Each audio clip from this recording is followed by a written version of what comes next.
Bueno, vimos la primera conferencia, la relación que tiene entre la ciencia y la religión.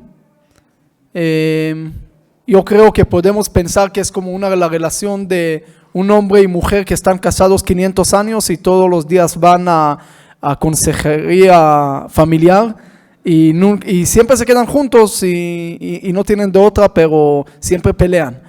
Entonces hay a veces peleas, también es otro tema tanto religioso como científico. Yo creo que todas las parejas pueden pelear, no es tampoco tema de parejas, pero sí hay algo interesante que pasa al momento de casar. Creo que la diferencia más grande del mundo se puede notar de antes y después, no es de una persona que quiere hacer dieta, sino antes de matrimonio y después de matrimonio. Antes de matrimonio hay mucho amor y después del matrimonio a veces hay cosas que se complican con algunas personas, tal vez no de este lugar, no de este universo, pero esas son cosas que pasan. Siempre me acuerdo que había una señora que fue con el doctor y le pidió una receta de vida eterna. Ella quería vivir para siempre y el doctor le dijo: mira, cásate. Dijo: ¿ese que me va a ayudar? Dijo: no te va a ayudar, pero por lo menos te va a quitar las ganas de vivir para siempre.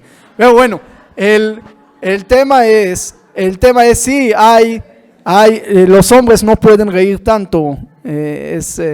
El punto es, siempre hay diferencias y uno pregunta ¿por qué? ¿Por qué pasa esas diferencias? A propósito de lo que hablamos antes de la Biblia, de ver el presente, todos conocen la historia de Jacob que quiere casarse con Raquel y le dan a Lea. Alguien me dijo: ese no es aplicable. A mí nunca me van a engañar meterme a otra mujer en la boda.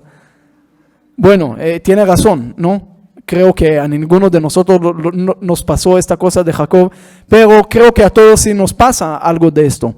Uno antes del matrimonio piensa que se va a casar con alguien que es completa, que es su Raquel, que él lo imaginó, que no tiene defectos y que es lo mejor, ni casi suegra tiene.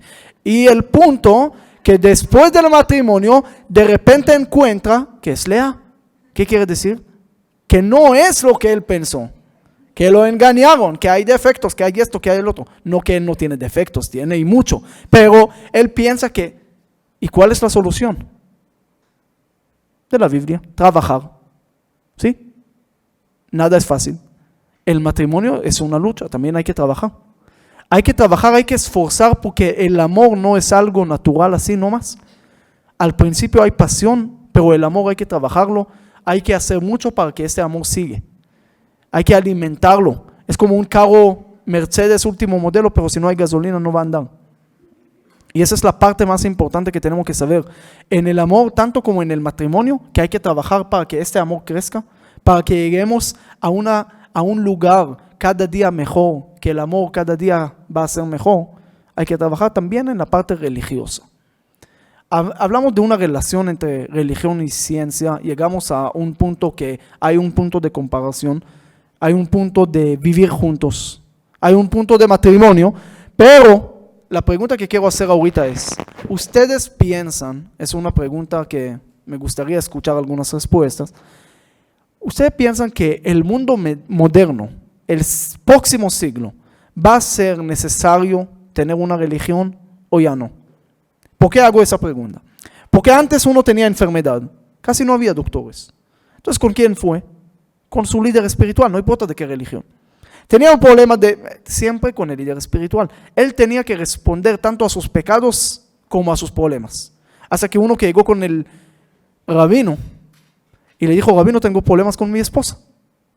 Y el rabino le dijo: mira, haga esto, haga el otro. Cada vez le dio otro consejo y el Señor cada vez con más y más problemas y más problemas. El rabino ya se cansó. Entonces un día le dice: ¿sabe qué? Vuélvate musulmán, vaya aquí a la mezquita. Dijo: ¿ese qué me va a ayudar? Dijo: por lo menos te vas a molestar al sheikh, al árabe, no a mí. Entonces ese era el asunto. El líder religioso siempre tenía él tenía que hacer casi todo y él era el consejero principal. Hoy en día hay psicólogos. Tengo un problema, uno va, con el psicólogo antes de ir con un líder espiritual, a veces, depende de qué país y qué lugar, pero mientras el mundo más avanza, hay más gente que pueden, antes era nada más leer el café y el Coca-Cola, hoy hay cosas más avanzadas. Entonces, la pregunta sigue, ¿ustedes piensan que en un mundo moderno va a ser más necesario la religión o menos? Vamos a ver más gente, que es otra pregunta, más gente alejada de la religión o más gente acercada a la religión. No importa ahorita que la religión, la pregunta es general. Más acercada, alejada. Todos opinan así. Vamos a tener menos necesidad de religión. ¿Hay alguien que, aquí?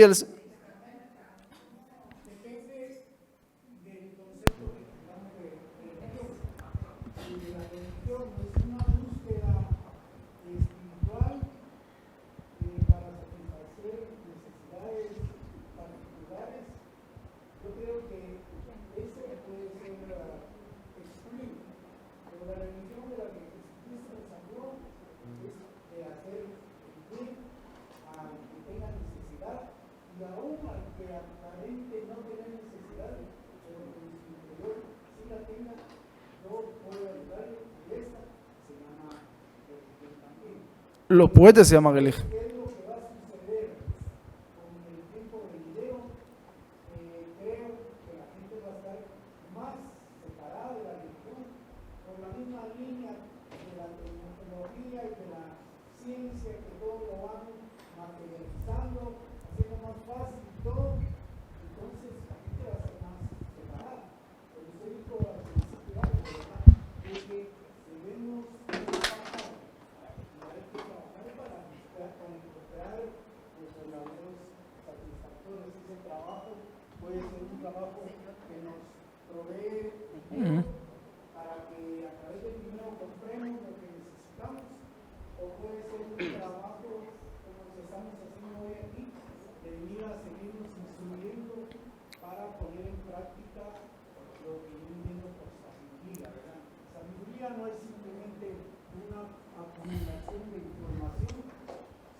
Sí. Ok, el punto que creo que podemos estar de acuerdo, es decir, podemos cambiar la palabra religión y así incluir más gente, pero no necesariamente ya es lo que queremos religión. Hay mucha gente linda que hablan bonito, pero no son nada religiosos y te pueden hablar de ética y de moral y de muchas cosas, ok. Pero el punto que quiero decir, estoy de acuerdo con ustedes y no estoy de acuerdo con ustedes. Estoy de acuerdo que vemos un alejamiento de la gente de la religión en el mundo en general, en todas las religiones, por una razón tal vez muy sencilla, porque el mundo está avanzando tecnológicamente y la gente quiere conectarse con el futuro. Cada uno que comparte un chiste en WhatsApp ya piensa que está descubriendo América, y que pone un post en Facebook ya es Gabriel Márquez y ya es el gran escritor. Entonces todos se sienten muy sabios y ven la religión como algo antiguo y dicen, no, esas cosas antiguas no es para mí. Yo soy la persona del futuro, del siglo XXI, yo soy persona mucho más avanzado, de esos viejitos que todavía están leyendo un libro de la Biblia. Entonces, eso es pensamiento muy común entre muchos jóvenes, también en el judaísmo. Hay muchos jóvenes que están dejando la religión por esta razón. ¿Okay? Entonces, creo que la realidad puede responder nuestra pregunta muy fácil del punto de vista real que está pasando. Pero mi pregunta, que era la necesidad, ahí quiero empezar la charla de hoy, después voy a dar tiempo de preguntas, pero quiero empezar la charla a partir de este momento. Antes de todo, el mundo cada día avanza tecnológicamente, no hay duda. Vemos un avance constante. Hay una cosa que está creciendo también con este mismo proceso de avance científico. Es decir, ahorita voy a hablar de muchos problemas que se eliminaron gracias a la ciencia, pero hay un problema que siempre está en crecimiento. ¿Cuál es? La depresión. La depresión. El medicamento más vendido en Estados Unidos hoy en día es Prozac contra depresión. La gente le pregunta, ¿cómo estás? Más o menos, ahí vamos, ahí. ¿Qué le pasó? Si alguien te contesta, le dices, ¿cómo estás? Te dice, excelente. Y le dice, ¿y qué pasó? El mundo anda estresado. El nivel de suicidios está subiendo cada vez más y cada vez más en países ricos, en países avanzados, en países modernos. Hay un nivel de suicidios más grande. Hay aquí algo que tenemos que poner atención. ¿Por qué mientras el mundo más avanza tecnológicamente, este nivel de depresión y estrés también avanza? Hay una respuesta sencilla que dice, mira, el estrés es muy sencillo. El estrés se genera por el micrófono que no. El estrés se genera, está bien. El estrés se calmó. El estrés se genera por la distancia entre la expectativa y la realidad. Es decir, uno tiene expectativa ahorita de tener BMW y una casa en Miami y otra en Atitlán y esto. Bueno, ya tiene esto, ahorita tiene otra expectativa, ya quiere su avión privado, ya quiere esto, ya quiere el otro. Siempre tiene una expectativa más alta y siempre la realidad es más baja. Mientras más conoces cosas, tus expectativas son más grandes y la realidad a veces lo encuentras más lejos de tu expectativa. Esa distancia está fabricando estrés. Y cada vez el mundo tiene más cosas para ofrecer y no siempre tenemos esa posibilidad de tenerlo. Es decir, creo que ayer salió un iPhone nuevo, ¿ok? Yo hice cuentas y yo no puedo ahorita comprarlo. Ahora, no voy a generar estrés porque no me interesa ahorita tanto, sí me interesa, pero no tanto. Pero hay cada vez cosas que salen más y de repente uno quiere más cosas porque su amigo tiene y él ve en Facebook que su amigo subió una foto ayer de las vacaciones que hizo en Las Vegas y el pobrecito está ahorita en Guatemala, que es muy linda, pero ya lleva 70 años en Guatemala y quiere salir también a Las Vegas y sacar un selfie con el Torre de Eiffel en París porque él ve a todos los amigos juntos. Entonces está imaginando ya una expectativa de un compendio de todos los posts de sus amigos juntos, está fabricando una imaginación, quiere esto, es imposible tener todo esto, pero entonces hay distancia, hay depresión. Es una respuesta sencilla, tal vez cierta, funciona, pero quiero decir un punto tal vez un poco más profundo. Voy a decir una frase ahorita, ustedes no van a estar de acuerdo, ¿ok? Me imagino. Pero con paciencia tal vez lo voy a tratar de convencer. El mundo en toda su historia tenía 3 problemas principales. Primero era hambre, enfermedades y guerras. Hoy en día la humanidad, gracias a Dios, logró eliminar esos 3 problemas. Entonces, cuando digo esa frase, la gente me dice, Señor, está desconectado de la realidad. En África hay mucha hambre. También en Guatemala hay hambre, lamentablemente. Hay todavía muchas guerras. Hay muchas enfermedades en el mundo. Estás equivocado.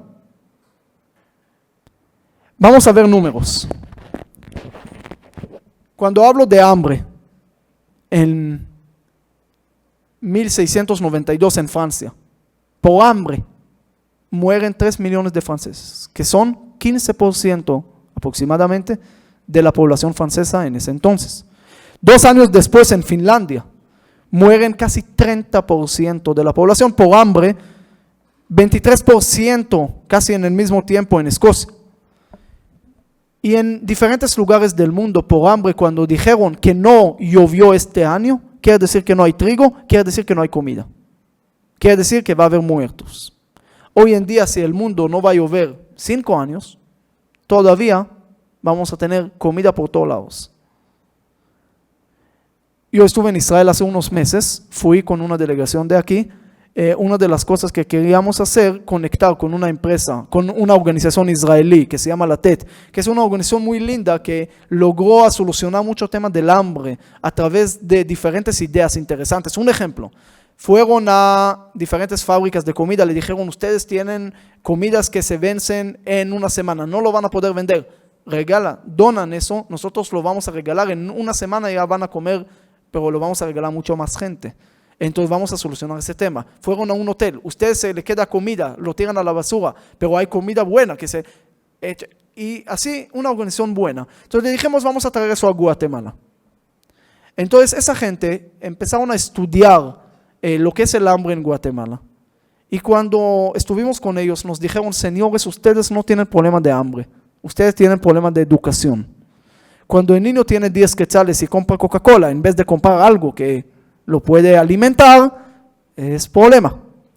Si van a hacer lo mismo que estamos haciendo aquí, hay muchos lugares que sobra comida y lo pueden dividir de alguna manera a través de alguna logística buena, van a encontrar que no hay problema de hambre. Desde 2010 podemos decir que murieron 700, 800 mil personas por hambre, pero 3 millones de personas por exceso de comida, por extra peso. El mundo hoy en día sufre más de comer no saludable, de grasa, colesterol y mucho más cosas, que falta de comida. Es decir, el mundo, podemos decir, la parte científica logró desarrollar tantos alimentos sin necesidad de agua.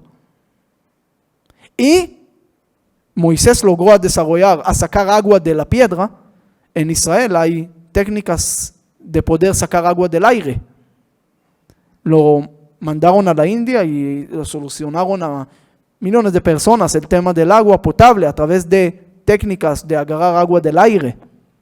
Es decir, el tema de hambre hoy es muy diferente al problema que amenazó el mundo, que podía matar 1/3 de la población en algunos lugares. Ni hablé de África, Asia, esos lugares lejanos que en los siglos antiguos murieron 40-45% de la población a veces por hambre.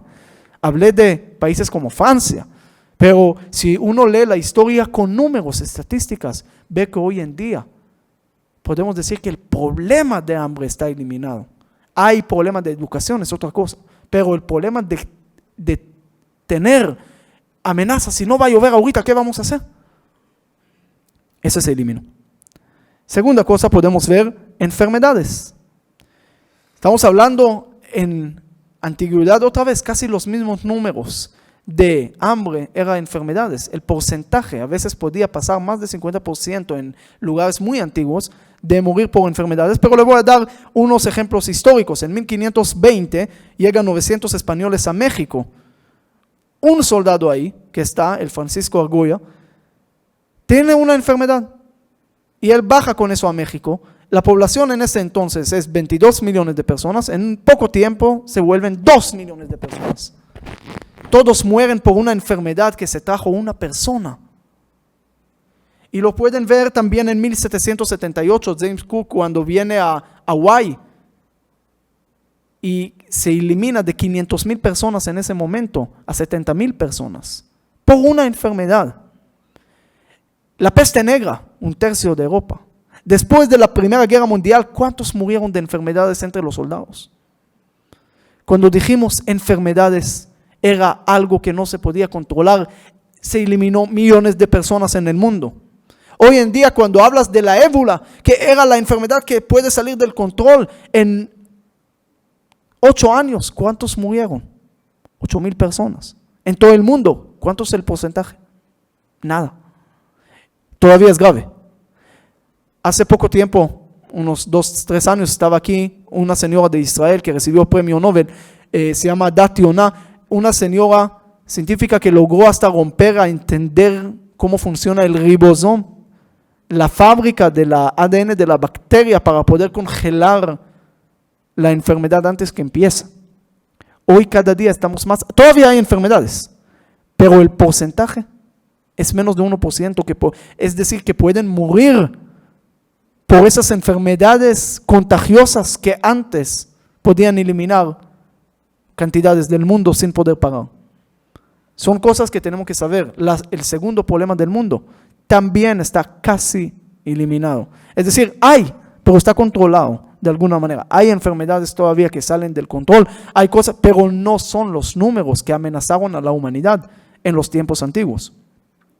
Vemos las guerras del mundo. Ustedes saben cuántos años desde el principio de la historia hasta hoy no hubo guerras.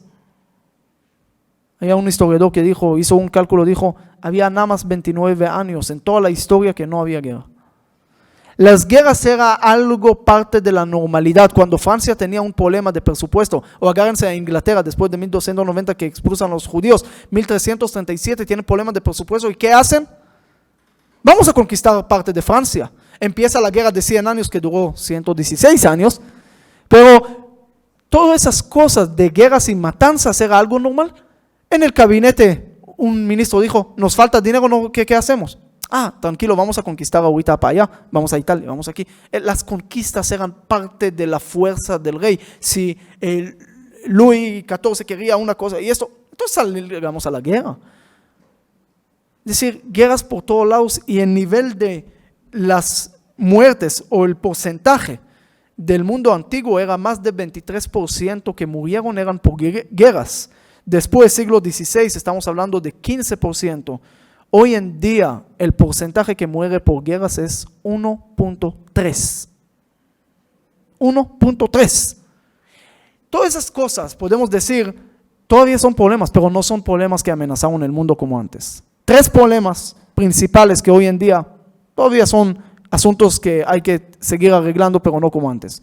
Lo podemos ver como una prueba tajante para eso. El promedio de vida hace 400 años que era 36, 37 años, hoy se más que duplicó, 86, 87, depende de dónde. Arreglamos esos problemas. ¿Cuál es el problema principal del día de hoy?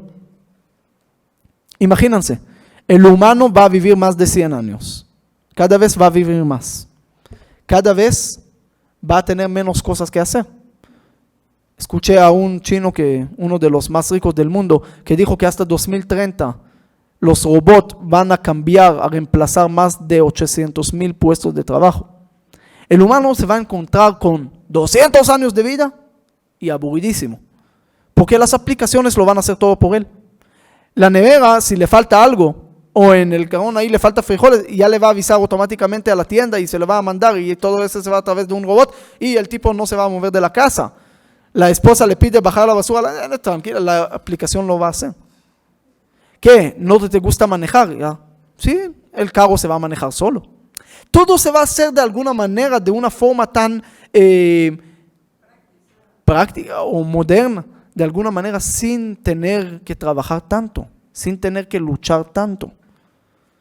El dinero lo vamos a convertir en un dinero virtual y cada uno va a tener sus bitcoin o no sé qué.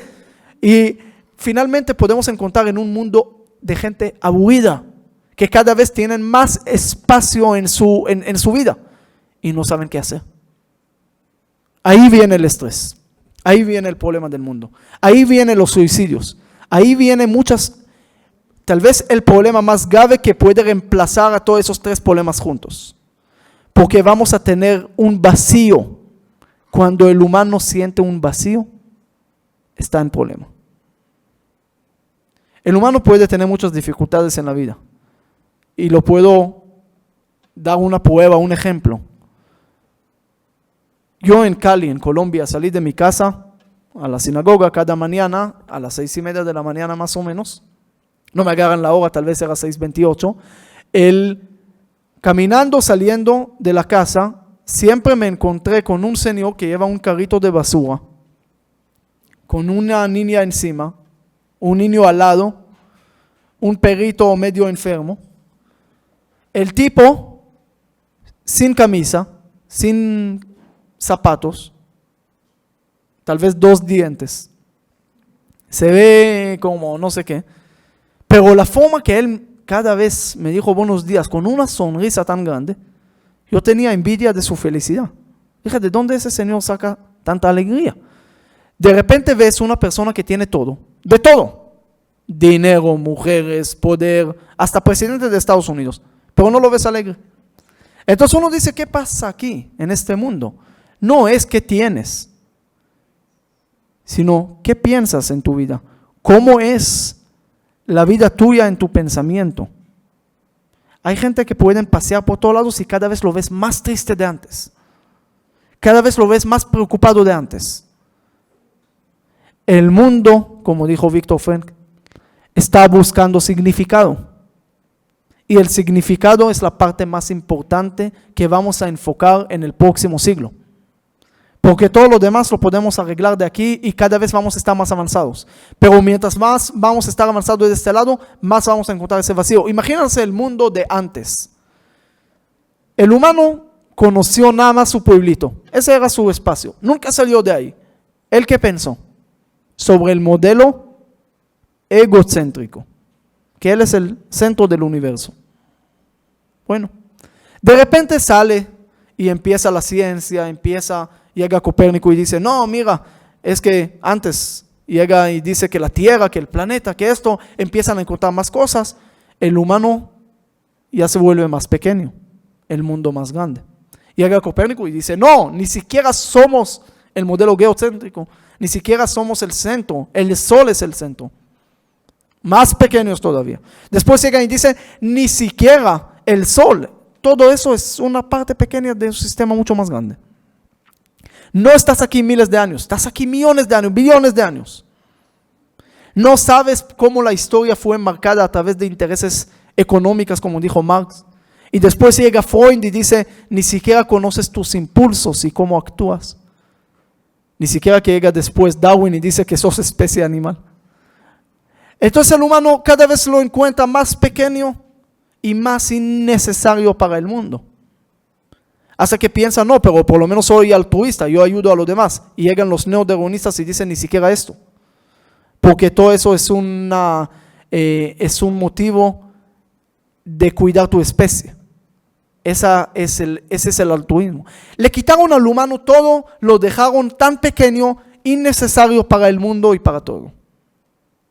Cada vez, mientras más avanzamos científicamente, el humano encuentra más vacío y que es más pequeño y más innecesario para el mundo.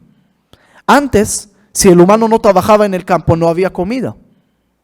Hoy en día, cada vez menos personas ahí. En cada fábrica, cada vez menos empleados. En cada lugar, cada vez menos gente. Tiendas, autotienda, autohotel, todo es automático. El humano ya no es necesario para nada. A veces molesta. Imagínate, el robot puede ser mucho más y no se queja. Me dijo alguien, yo sí tengo miles de personas bajo de mí y nadie se queja. Encontré que trabaja en el cementerio. Dice, claro, pero el humano es la especie que todo lo que le das siempre se va a quejar. Y es parte importante también de su desarrollo, porque si no se queja, se queda conforme, no avanza. Vamos a quedar con el iPhone 1.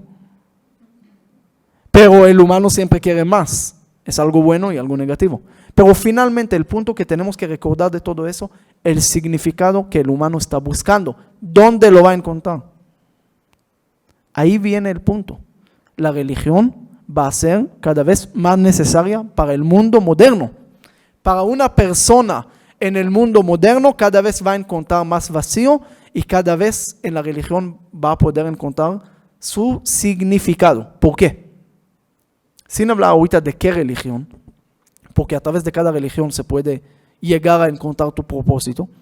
El judaísmo no dice que hay una sola religión verdadera, sino hay muchos ríos que pueden llegar al mar, y por eso el judaísmo nunca en la historia hizo proselitismo, porque cree que el otro también puede llegar a través de otra forma, llegar al mismo propósito. Y el propósito, como dije en la primera charla, que donde Dios creó el mundo de una forma incompleta para que nosotros seguimos completando el mundo. Ahí el humano puede encontrar el propósito y el significado más grande de su vida. Yo puedo mejorar el mundo. Hay más, en el Talmud dice una frase más. Cada uno de nosotros tiene que decir una frase. Para mí fue creado el mundo. Yo lo digo en el cumpleaños, digo siempre cumpleaños es el día que Dios decidió que el mundo no puede seguir sin ti. Y no es orgullo, es autoestima positiva y tener confianza en nuestras fuerzas, que al tener confianza y fe en Dios quiere decir también tener fe en tu alma, en tu potencia, en lo que puedes hacer tú. Dios te puso en este mundo no para comer frijoles nada más, que es rico y todo bien, pero hay un propósito más. Y ese es el significado más importante que debemos buscar, debemos aplicar, porque finalmente no es para Dios, es para nosotros. El único que va a salir ganando al cumplir su significado es el humano que va a encontrar cada vez a su felicidad.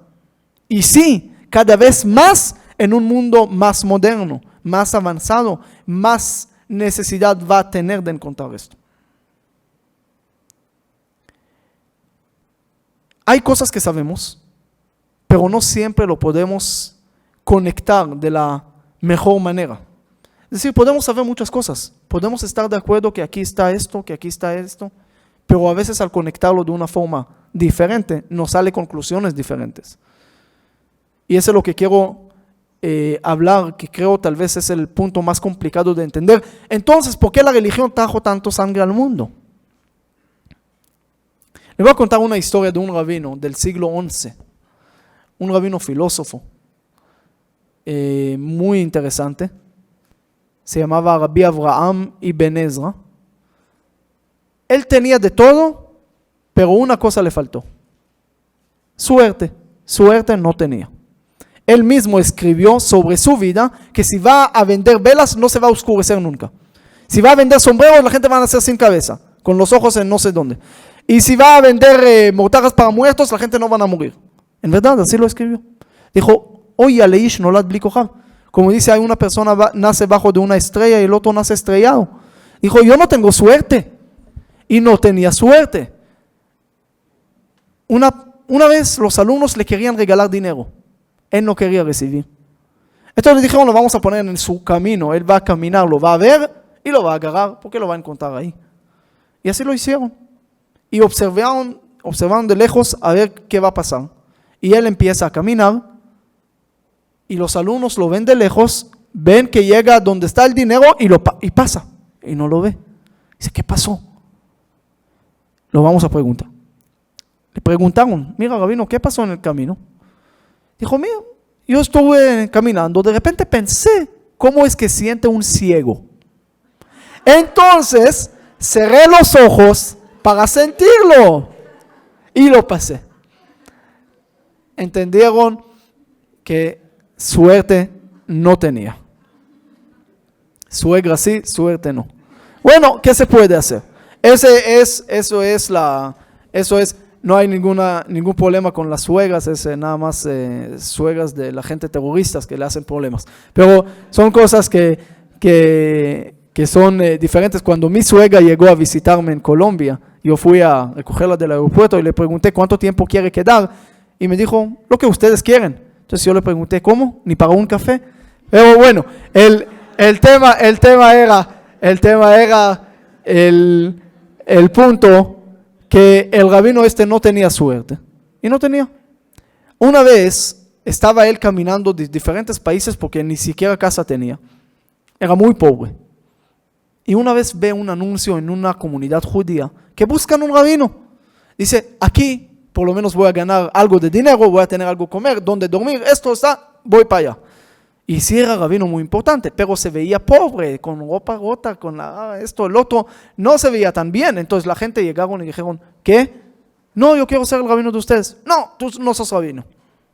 Se ve malo, no lo querían contratar. Dijeron, váyate de aquí. No tenía suerte, ¿cómo? ¿Por qué?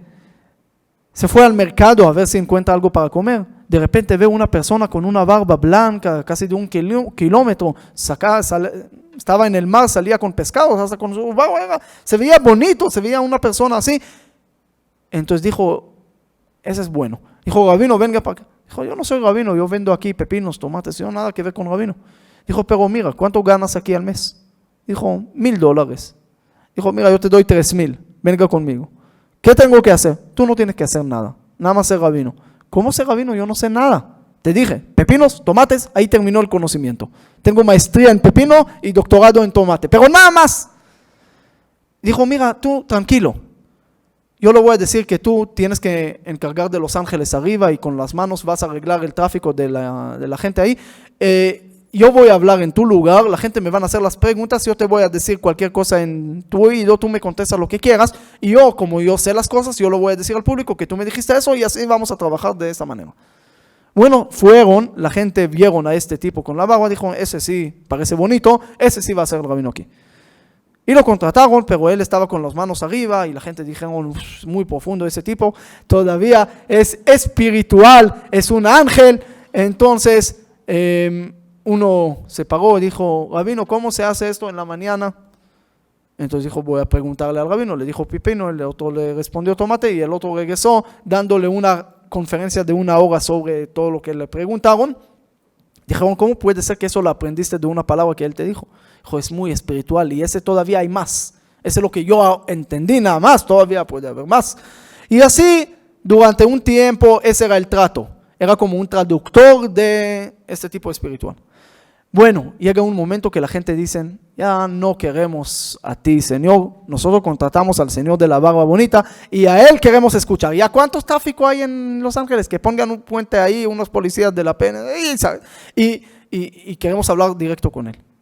Entonces se fue el rabino verdadero a este tipo del Tomate y le dijo, Señor, quieren hablar contigo, ya no me quieren, ya se acabó el trato. Dijo, pero ¿qué voy a hacer? Yo no aprendí nada en ese tiempo que estuve aquí. Dijo, mira, es muy sencillo, la gente tiene nada más 3 preguntas principales en su vida. Yo te voy a enseñar las preguntas, las respuestas, y tú, perfecto, no va a ser ningún problema. La primera pregunta, va a llegar una persona, te va a decir que se le cayó su Biblia al piso, ¿qué tiene que hacer?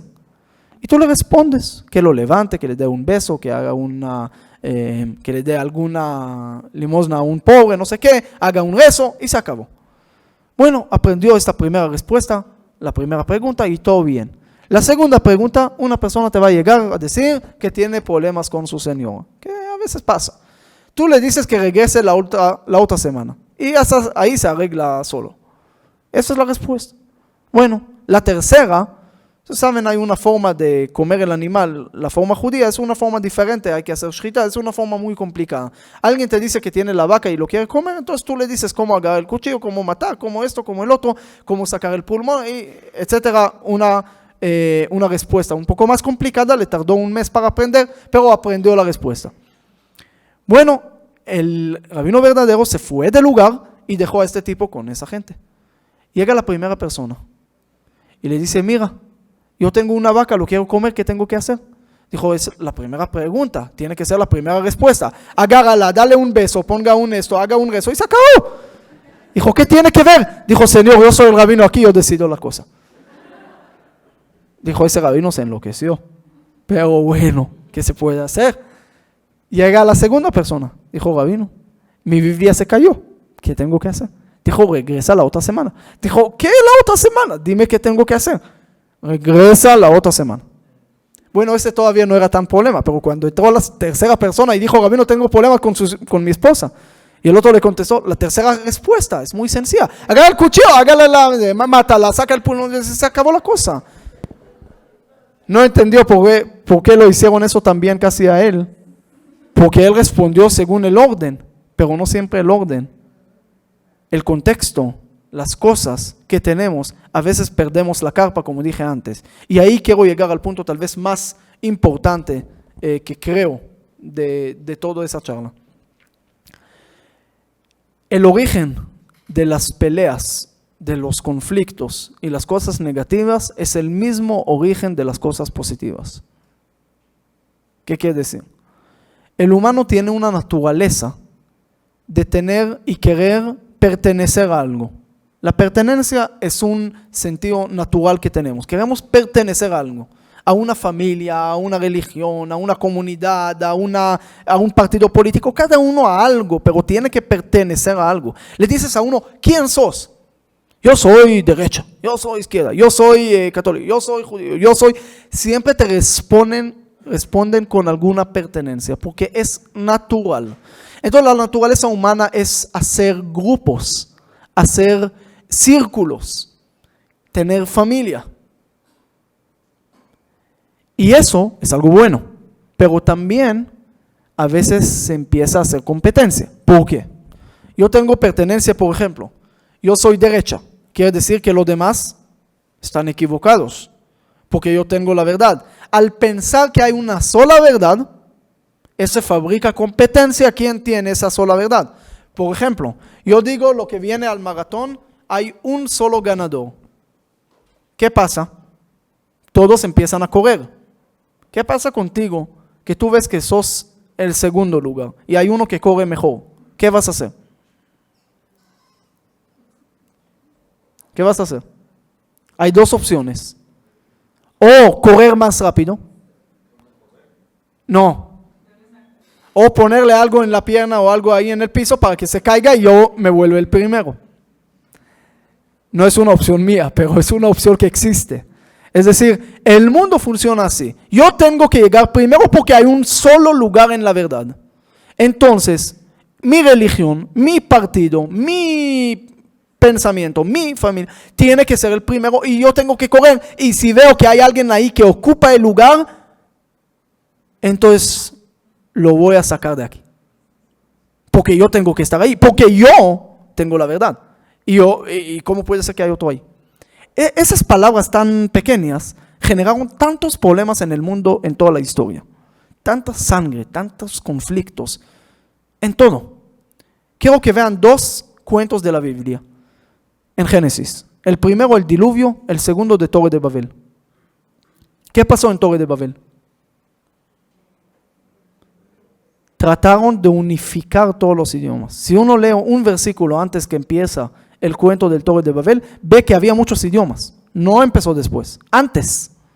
No leemos bien, pero sí había antes idiomas. Ellos querían unificar todo, querían anular las pertenencias y los grupos y hacer una sombría para todos, un imperio, todos iguales, todos juntos, vámonos. No funcionó. ¿Por qué no va a funcionar? Porque la naturaleza humana es lo contrario, es tener sus grupos. ¿Qué era el diluvio? No hay pertenencia, cada uno que haga lo que quiera. Y cada uno que haga la guerra para su bien. Y empezaron a robar cada uno para el otro para cumplir lo fuerte sobrevive. Y ahí empezó otro problema. El mundo no puede tener esto. Entonces, ¿cuál es la solución? ¿Cuál es la solución? Si es la naturaleza humana tener eso, ¿cuál es la solución? En toda la historia, cuando había guerras de religiones, había mucha sangre. Llega la época moderna y dice, ¿sabe qué? Dejemos las religiones. Ahorita hay algo nuevo que se llama nacionalismo. Sos francés, yo soy alemán, yo soy Marruecos, yo soy esto. Cada uno según su país. Ese resultó peor. Porque empezaron las guerras, el siglo pasado era el siglo que más guerras teníamos. Las guerras mundiales con millones de muertos. Entonces, ¿qué es la solución? ¿Cuál es la solución? Queremos pertenecer a algo, queremos hacer nuestro grupo, eso fabrica problemas y conflictos con los demás que están fuera de mi grupo. Entonces, ¿qué puedo hacer? Miren lo que ofrece el judaísmo respecto a eso. O no el judaísmo en general, sino la Biblia. Hay Dios que creó el mundo. La manifestación de Elohim, lo que hablé antes, es una manifestación general de Dios para todos, del espacio común para todos, de una pertenencia a un origen espiritual de todos. Eso se llama pertenencia general de todos. Aparte de esto, hay una pertenencia que llega mucho después, pertenencia particular entre familias o religiones. Le voy a dar un ejemplo. Hay un dueño de la tienda McDonald's en Argentina y hay unos en Guatemala. Hay una competencia entre ellos. No, porque uno es Argentina, uno es Guatemala. Pero finalmente cada uno tiene pertenencia al mismo origen al final, porque es el mismo jefe. Es decir, si agarran a Steve Jobs, por ejemplo, tenía un ejemplo de miles de tiendas, no sé por qué siempre el iPhone llega con el ejemplo, pero miles de tiendas en Estados Unidos o en China o en Guatemala. No hay competencia entre Guatemala y Estados Unidos, porque finalmente es la misma pertenencia, es el mismo jefe. Sí hay competencia entre Apple y Samsung. Es una competencia positiva, que cada uno quiere traer lo mejor para la humanidad y cobrar más dinero, pero es otro tema. Pero el punto es, finalmente, si entendemos que tenemos una pertenencia general, todo el mundo, y dentro de eso también tenemos pertenencia particular, podemos entender tal vez o poder acercarnos a una solución mucho mejor para la humanidad. Hay Dios que creó todo el mundo y el propósito general es mejorar el mundo y ese lo tenemos igual. No hay diferencia. No hay una sola verdad. Hay un solo propósito que tenemos que aplicar y tenemos que hacer. Y eso es lo que debemos de hacer. Entonces, lo vamos a hacer. Y no hay competencia porque cada uno lo tiene que hacer mejor. No es que hay una sola verdad ahí, sino hay lugar para todo lo que llegan. Ustedes saben que los maestros flojos que no tienen mucha cosa o no flojos o sabios, dice, ¿sabe qué? Todo lo que van a ganar el examen, van a recibir un dulce. No es el primero que va a ganar, es todo lo que van a ganar, todo lo que van a hacer el examen. Entonces cada uno va a tratar de hacerlo mejor sin matar al otro, porque el otro no interfiere o molesta en su propósito o en su verdad. Cuando pensamos de ese concepto, es un concepto tal vez pesado, pero es muy necesario para el próximo siglo que estamos hablando de buscar significado en la vida. Es buscar un significado que no va a contradecir a la otra opinión del otro. Quiero hacerle otra pregunta que aparentemente no tiene que ver con esto, pero van a ver que sí. ¿Cuál es el cambio más grande que influyó en el mundo? Algo que podemos notar, podemos decir, ese es el cambio que hizo la influencia más grande del mundo. ¿Cuál es? ¿Cómo? Tecnología. Pero ¿en qué momento puedes decir que había un cambio tecnológico? Es decir, Adán no tenía Facebook, entonces no vemos ningún video de él. Entonces, ¿de dónde empezó eso? ¿Ah? El internet. Y antes también había un mundo. La luz. Hay muchas respuestas. Y eso quiere decir que no vemos algo muy... Yo pregunto, por ejemplo, aquí, ¿qué bandera es? ¿Hay otra respuesta? No, es claro. ¿Okay? Ese tema tal vez no está claro, por eso cada uno dice otra respuesta. Pero quiero ofrecerle una respuesta diferente. La forma de escribir. Y lo voy a explicar. En los siglos antiguos, estoy hablando hace más de 3,000 años, ¿ok? ¿Cuál era la forma de escribir?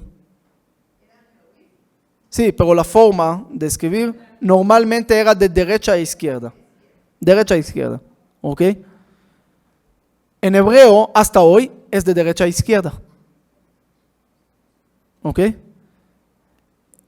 ¿Por qué? Miren algo bonito. En hebreo no hay letras vocales. ¿Cómo leo una palabra si no hay letras vocales? Hay una palabra, por ejemplo, Dalet Bet Reish, que son una palabra en hebreo. Lo puedo llamar Davar, que es cosa, Dever, que es epidemia, Diber, que es hablar. ¿Cómo lo puedo leer? O el contexto. ¿Qué hago al leer de derecha a izquierda? Me muevo a la parte izquierda. Activo la parte derecha de la mente. El hemisferio, aunque no es exactamente así hoy en día, ya sabemos, pero activo más la parte derecha. ¿Qué es la parte derecha del cerebro? La parte que se encarga de lo que es el contexto, la parte más emocional de las cosas, la parte más general de las cosas. Y eso será el mundo. El mundo siempre activó más la parte derecha de la cabeza porque siempre escribieron así. En el siglo 6, 8, antes de la era común, empiezan a escribir en Grecia como el trabajo del toro, derecha, izquierda, izquierda, derecha, izquierda, hasta que vieron que no. Y el siglo 5, 6, por primera vez en la historia, escriben todos de izquierda a derecha. Ahí está el cambio más grande del mundo. Ahí nace la ciencia, Tales y Demócritus y todos los científicos. El nacimiento de la ciencia lo reconocemos en el mismo siglo que se cambió la forma de escribir. Por primera vez la humanidad está activando también la parte izquierda de la cabeza, que es la parte analítica, que es la parte que más piensa de números, más de todo esto, y se activa la parte científica.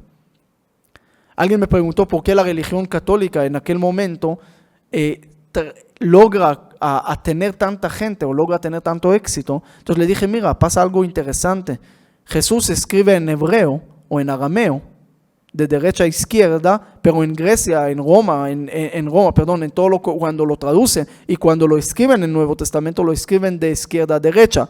Por primera vez aquí hay una combinación entre la parte derecha y izquierda. Hay una forma de ver cómo se combinan las cosas. Y no nada más depende de religión, o no lo quiero limitar a una religión, sino quiero ver, otra vez como dije antes, la parte de la Biblia trabaja mucho de cuentos, de historias, de contexto, de ver la realidad a través del contexto, de entender cómo funciona todo eso y sacar un significado. No es, pasó esto, así tengo que hacer. No, mira, esto, eso, todas esas cosas juntos te muestran una realidad diferente.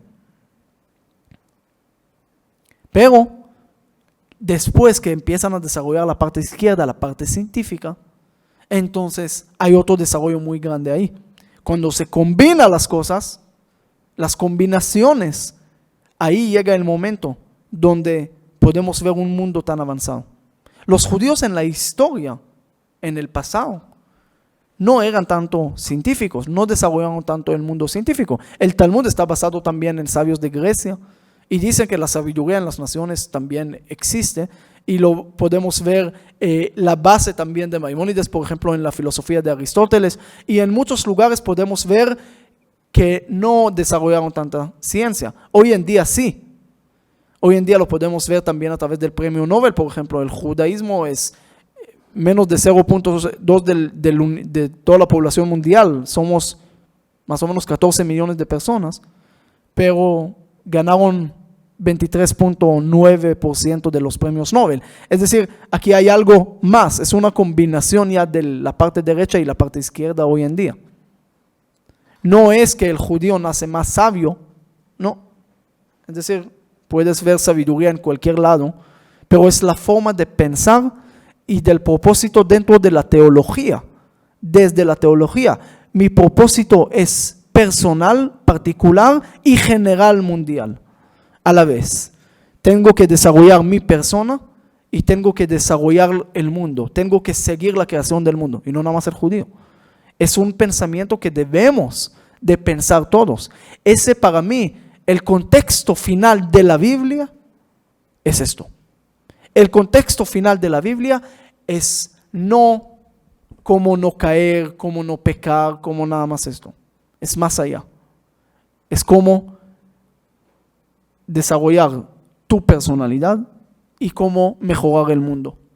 Cómo tener una fuerza personal, pertenencia particular y cómo tenerlo para afuera y cómo hacerlo para afuera. Lo podemos ver en las palabras de Moisés. Siempre dice de los pueblos, que van a decir los pueblos, que van a ver los pueblos, que tienes que hacer para lo de afuera, que tienes que ser luz a las naciones.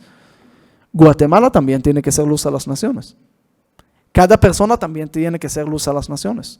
Es luz y tiene que iluminar en su parte. El mundo es como rompecabezas. Es un dibujo que se rompió y nosotros lo tenemos que completar, cada uno con su pieza. Ahora, si todas las piezas son iguales, nunca van a ser el dibujo. El dibujo se puede completar cuando entendemos que las piezas son diferentes. Esa es la parte más importante tal vez de encontrar qué es Dios. ¿Es alguien que está arriba?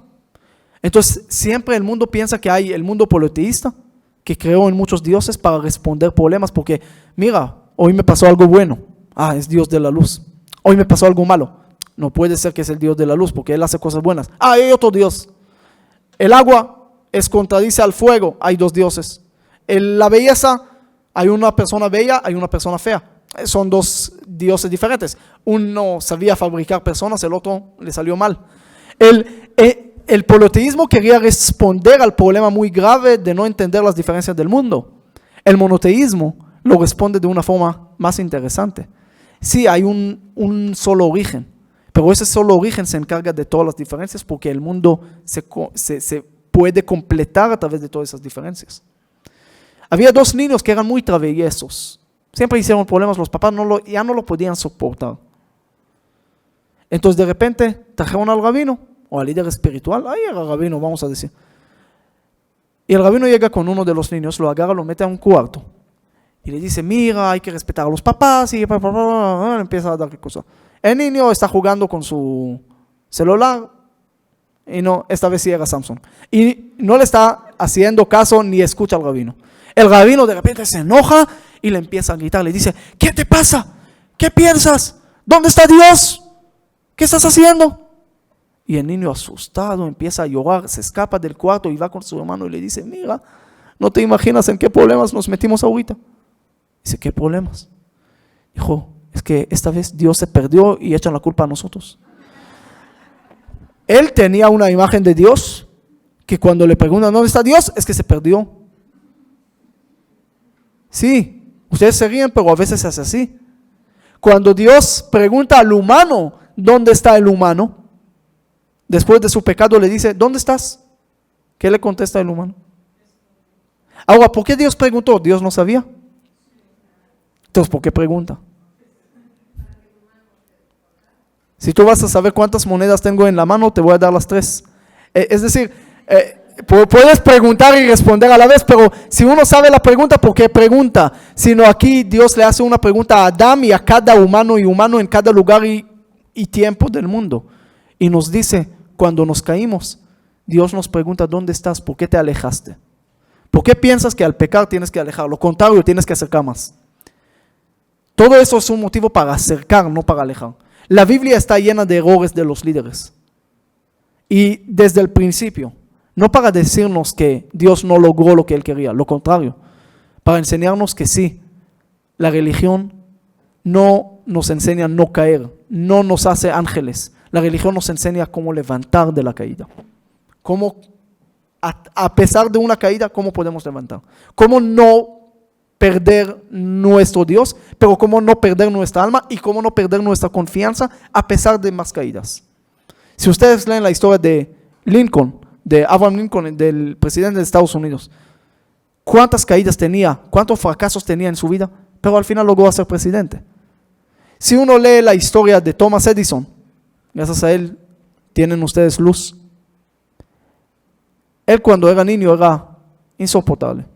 Y una vez los maestros ya no lo podían soportar, le mandaron una carta para decirle que se vaya del esto. Él ni siquiera sabía leer. Le dio la carta a su mamá y la mamá empieza a llorar al ver la carta. Le dice que el hijo no lo pueden soportar. En ese momento, el hijo le pregunta a la mamá, ¿por qué estás llorando? Dijo, de emoción. Porque aquí dice que ya no tienes lugar, ya no te pueden enseñar más, tienes que pasar a un lugar mejor. Bueno, se pasó a otro lugar y empezó a desarrollar de repente a lo que nosotros lo conocemos y mucho más inventos que él inventó en el mundo. Y cuando su mamá fallece, de repente él va y busca las cosas y encuentra esa carta. Y de repente ahí sí sabe leer y ve la realidad de la carta y empieza a llorar. Y se imagínense si mi mamá me hubiera dicho la verdad. Pero mi mamá no perdió la confianza en mí y eso es lo que me hizo desarrollar. Ustedes saben que había un profesor que agarró un billete de $100. Yo no lo tengo, no lo podía hacer en práctica, pero él lo agarró y le dijo, ¿quién quiere el billete? Y todo el mundo dijo, nosotros. Estuvimos escuchándote 2 horas, ya dame algo. Entonces el maestro agarró el billete, lo empezó a hacer pedazos, y no pedazos, sino lo empezó a doblar y preguntó, ¿quién lo quiere? Y todavía todos queremos. Lo echó al piso, lo pisó, lo escupió, todo. ¿Quién lo quiere? Y todos lo quieren. Dijo, es la enseñanza. Ustedes entendieron que el billete nunca pierde sus $100. A pesar de ser doblado, a pesar de ser pisado y todo, siempre se queda con su valor. Ustedes también. El humano es un diamante. Puede estar sucio a veces, pero se limpia y nunca pierde su valor. Nunca. Cuando entendemos esto, cuando entendemos que cada uno de nosotros tiene una pertenencia importante que no se contradice a ninguno del mundo porque Él es especial en esto, va a sentir un significado profundo que lo necesitan en el mundo. Tener familia también responde a necesidad. Mis hijos me necesitan, mi esposa me necesita, a mí eso me necesita. Entonces uno le queda un significado, mira, me necesitan en el mundo, no soy necesario. En el momento que uno siente que nadie lo necesita en el mundo, es el momento que ustedes tienen que preocuparse por suicidio. Cuando veo una persona que ya siente que nadie lo quiere en el mundo, hay que abrir los ojos. Pero cuando veo una persona con muchos problemas, pero él todavía siente que lo necesita su familia o no sé qué, tiene fuerza para pasar los obstáculos. Cuando una persona tiene su meta grande enfrente, tiene motivación para trabajar. Cuando uno no tiene claro la meta, no va a trabajar. El pueblo de Israel sale de Egipto, un pueblo esclavo, pero tiene la meta de entrar a la tierra de Israel. Y a pesar de todos los obstáculos que pasan ahí, al final lo logran, porque siempre tenían la meta clara. Cuando uno no tiene la meta clara, cada obstáculo lo va a hacer perder su camino. Es el contexto. Esa es la parte y la combinación de la parte derecha y izquierda de la cabeza, pero también de la vida, de la Biblia, de la religión y del mundo. De todo lo que tenemos en el mundo tenemos que saber siempre esto. ¿Cómo podemos trabajar juntos? ¿Cómo podemos desarrollar nuestro punto especial? Y con eso mejorar mucho el mundo. Si aprendemos esto, creo que la religión puede responder a muchas necesidades del mundo moderno y puede traer mucha luz al mundo.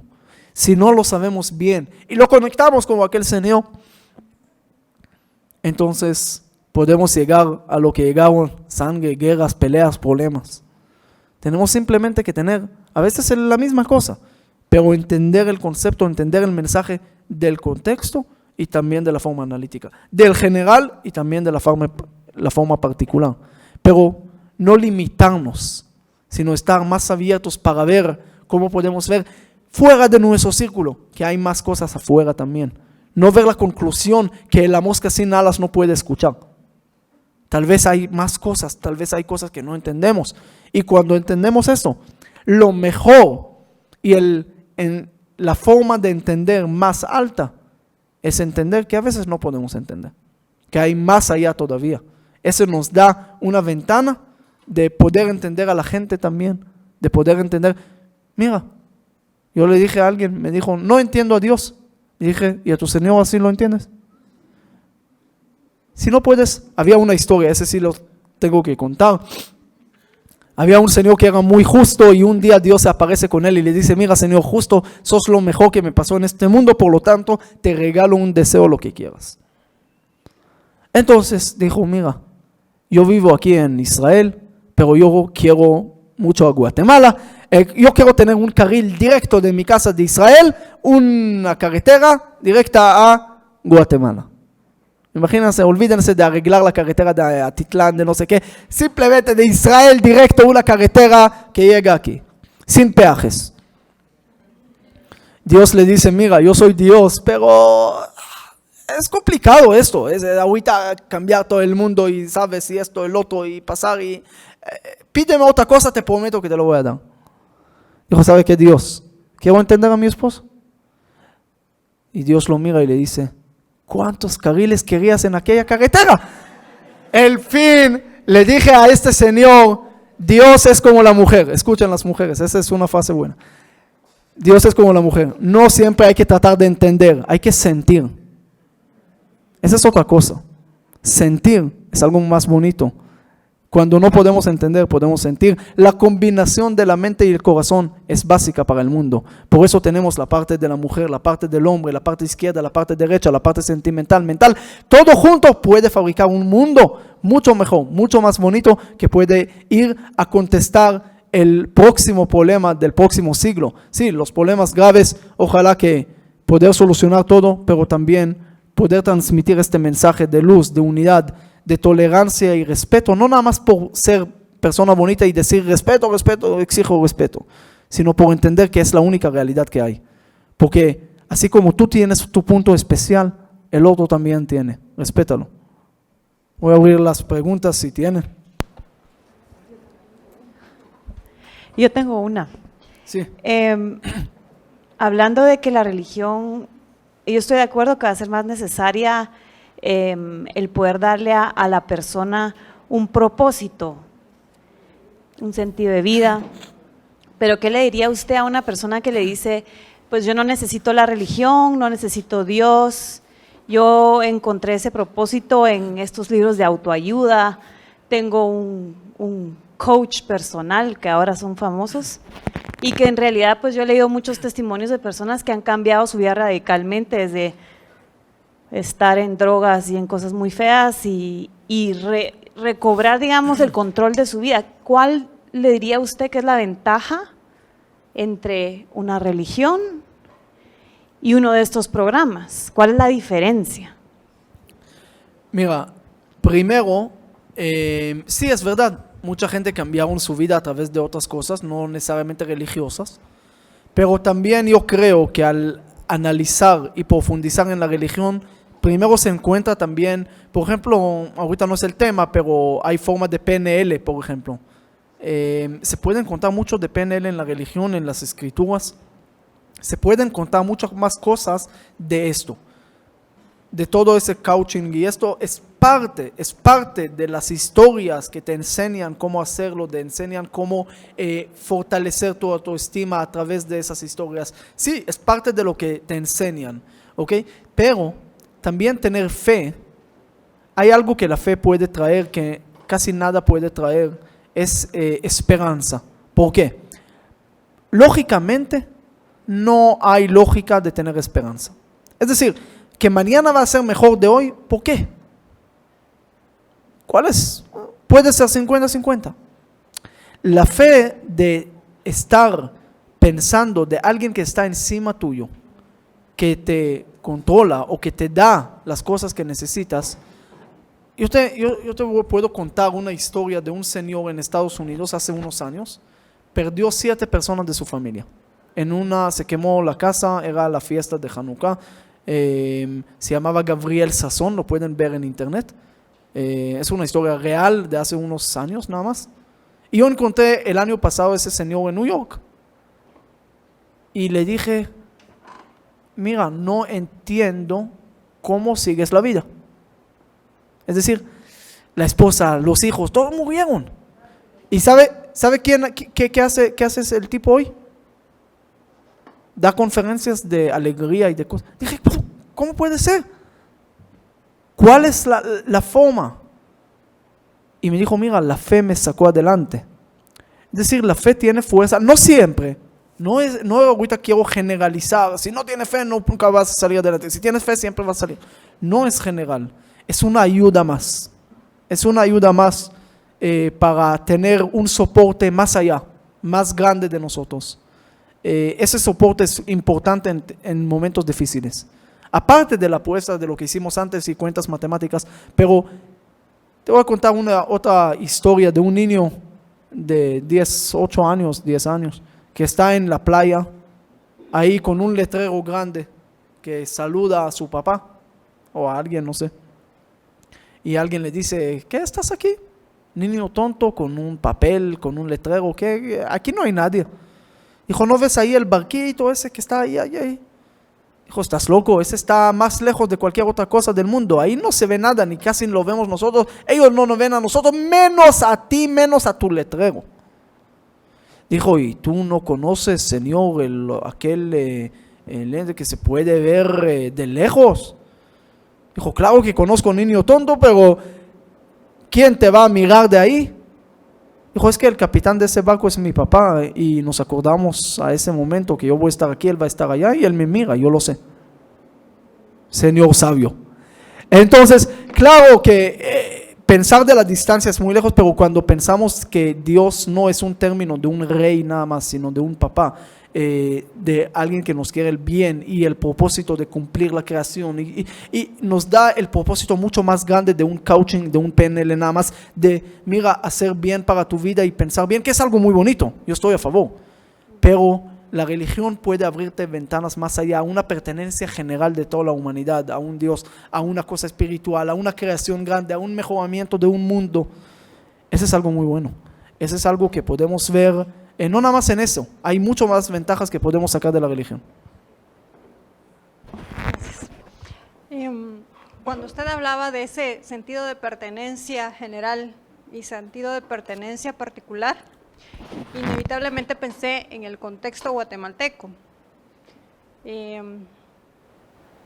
Somos un país que marca las diferencias, que señala las diferencias, y cada grupo diferente intenta imponer su realidad, y entonces vivimos en conflicto. Y entonces yo pensaba, ¿cuál es el reto? Haciendo una investigación, descubrí que hay un poco más de 35,000 pastores autorizados para funcionar en Guatemala. Hay un poco menos de 3,000 teólogos inscritos en el Colegio de Humanidades, y en el mismo colegio reconocen que hay muchísimos teólogos graduados que no se han colegiado. Entonces ellos me dicen, ese número va a aumentar. Entre pastores y teólogos, es mi pregunta, ¿cómo deberíamos asumir ese reto de un país en el que las diferencias se marcan, nos dividen y nos mantienen en conflicto? Lo que hacemos muchas veces es, y lo digo con humildad y respeto, sumar al conflicto, porque somos diferentes, estamos apartados y no nos involucramos ante la necesidad obvia. Entonces, usted podría ofrecernos alguna recomendación, a partir, claro, de su conferencia, de esa influencia que deberíamos ser a partir, no sé si de nuestro conocimiento, de nuestro entendimiento, de nuestro análisis, del conjunto que somos. Gracias. Mira, tu pregunta es muy interesante. Primero quiero decir algo que creo que es verdad. Yo visité muchos países, viví en muchos países. En todos los países existe esa separación. Es decir, en todos los países existe grupos, y existe en Israel, un país tan pequeño, y hay miles de grupos en cada lugar. Primero tenemos que entender que Guatemala es un lugar muy lindo, que hay mucha gente linda, que hay mucha gente buena, y tal vez más de muchos otros países. Yo personalmente me gusta estar en Guatemala que muchos más países del mundo, aún países europeos, y eso me siento mucho más, me siento mucho mejor en Guatemala, con la gente guatemalteca. Yo creo que son gente con mucho cariño, con mucho amor, gente muy amable. Creo que primero tenemos que tener confianza en Guatemala. Es decir, a veces escucho ese comentario que dijiste, lo escucho demasiado. Es decir, la gente piensa que aquí inventaron los problemas políticos. No, señores, en cualquier lugar del mundo había problemas políticos, y siempre había, y siempre hubo, y siempre van a haber. Es decir, corrupción siempre había, en cualquier país del mundo hay corrupción también grande. Claro que hay que hacer algo en contra de la corrupción, por supuesto, pero no piensan que Guatemala está peor de todo el mundo. Lamentablemente en todo el mundo hay problemas. Entonces yo creo, el primer punto es inculcar en educación, tanto a niños como a adultos, que Guatemala es un lugar muy bonito, y muy bonito para vivir, y con muchas ventajas, y con muchas bendiciones, y con muchos beneficios, que tiene riqueza natural, pasajes increíbles, todo lo que hay. ¿Hay problemas de carretera? Sí, pero yo te enseño una carretera en Israel también con hoyos. El punto es, siempre hay problemas, pero primero enfoquemos que la imagen general sea positiva. Tenemos un lugar muy positivo de vivir, y eso creo que se pierde, no nada más en Guatemala, en el mundo, en muchos lugares donde uno vive, dice, que en la seguridad, que eso, que el otro, que... sí, pero tantas cosas buenas que hay. Me recuerdo cuando pintamos algún lugar así, en una sinagoga en blanco, todo era blanco, y entra uno y me dice, mira, hay hoyos ahí negros que se quedaron, no pintaron bien. Dije, ¿cuántos hoyos blancos ves aquí? Es decir, ¿por qué te enfocas en un 2? Algunos hoyos negros que en todo el blanco que hay. Entonces primero tenemos que inculcar esto. Guatemala es un lugar muy bueno para vivir por muchas cosas y muchos motivos. Punto. Ahora, ¿qué hacemos con la separación? Tenemos que dar al pueblo, a la gente, una visión grande. Así como el pueblo de Israel tenía una visión de entrada a Israel, hay una visión grande. ¿Sabes cuándo era la destrucción del templo de Israel? Cuando el pueblo de Israel llegó a la cúspide del éxito, al mejor momento, dijeron, ya estamos bien, ya no hay que seguir a ningún lado, estamos aquí bien. De ahí bajaron y se destruyó todo. Nosotros tenemos que aspirar siempre a algo. Tenemos que generar una visión grande para el país, para que todos puedan unir a una pertenencia general que puede incluir partidos políticos diferentes, razas diferentes, todo diferente, porque la visión va a ser más grande de todo esto, más allá. Eso es lo que la Biblia nos enseña, tener una visión humanitaria, donde ahí no entra todavía la religión, ahí puede haber una solución muy grande. Yo tengo mucha fe en la coalición humanitaria que estamos haciendo, lo veo que está avanzando bastante, lo pueden ver por ejemplo al lado de Escuintla, estamos construyendo una ciudad completa para los damnificados del volcán. No es yo, no es él, es una coalición humanitaria que hicimos y juntos todos, y te digo, todos somos diferentes ahí, hay cura, hay pastor, hay esto, hay el otro, hay mucha gente, pero juntos estamos haciendo algo muy grande. Y no nada más esto, vamos a tener jornadas de óptica, vamos a tener contenedores de alimentos, vamos a tener lo que vamos a poder, pero finalmente tenemos una visión de unificar a todos a través de algo humanitario. Y mientras más gente van a unir a ese concepto, a esa coalición, que no es política, que no es religiosa, que es más allá, es una visión más grande de esas cosas pequeñas, entonces vamos a poder unir más y más gente. Vamos a tener una Guatemala más unida y después más mundo, un mundo más unido. Son metas grandes, pero las metas imposibles son los únicos posibles, porque las pequeñas, uno no tiene motivación y se lo deja. Yo quiero bajar 1 kilo, no lo vas a bajar nunca, cada chocolate te va a romper esa, yo quiero bajar 1 kilo, pero yo quiero correr un maratón, ahí sí es diferente, ahí pusiste una meta grande, te dio motivación, puedes avanzar. Pero punto 1 es tener confianza en lo que estamos y que tenemos algo muy bueno. Punto 2, generar esa visión grande para poder unir. Gracias, Rabino. 2 preguntas. Una, usted dijo en la Torre de Babel, mencionando que habían varios idiomas, ¿verdad? Y que lo hemos leído mal. Yo me dio curiosidad y busqué Génesis 11:1 y puntual me dice toda la tierra hablaba la misma lengua y las mismas palabras, y comparé varias versiones, obviamente en español. Entonces me gustaría... un versículo antes. Sí. Ah, ok.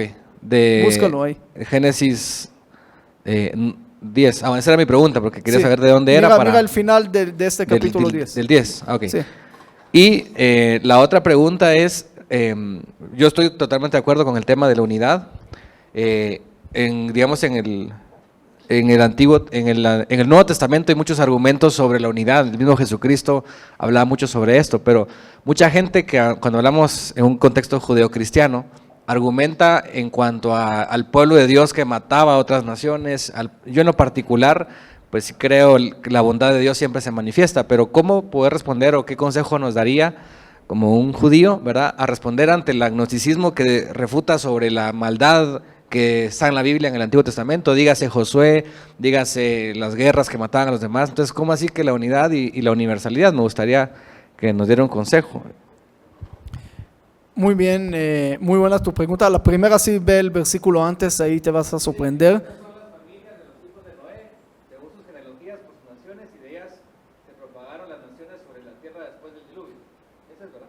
Sí, el hebreo dice ahí Lilshonotam. Lilshonotam son sus idiomas. Es decir, de ahí llegaron toda la gente según sus familias y todo, y sus idiomas. Ya son idiomas diferentes. Porque en el 31, y estos son los hijos de Sem, según sus familias, según sus lenguas. Así es.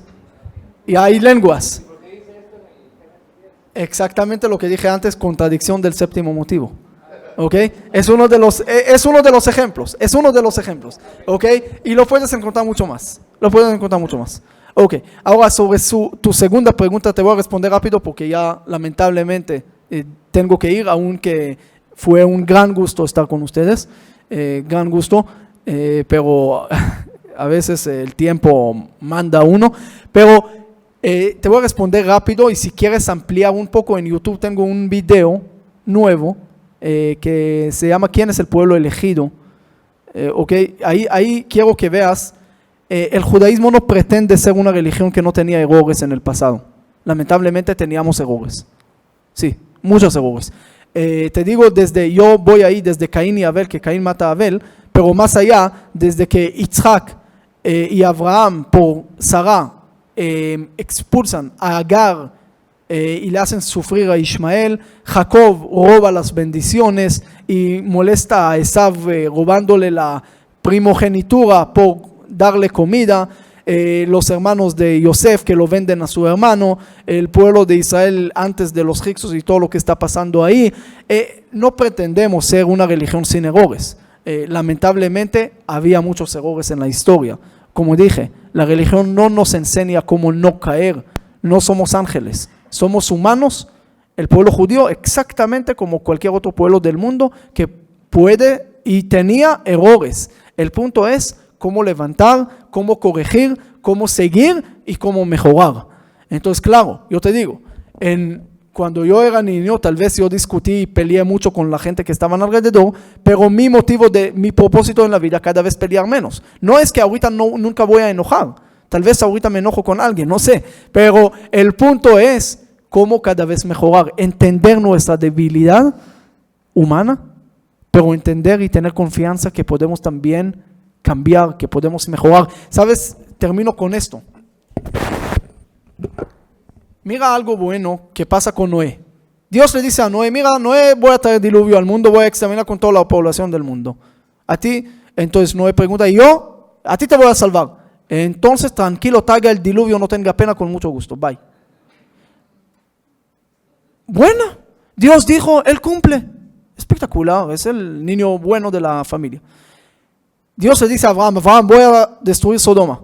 Y Abraham le empieza a hacer, no Dios, Jalil, tú no puedes hacer algo injusto. ¿Cómo vas a cometer injusticia? Hay esto, hay justos.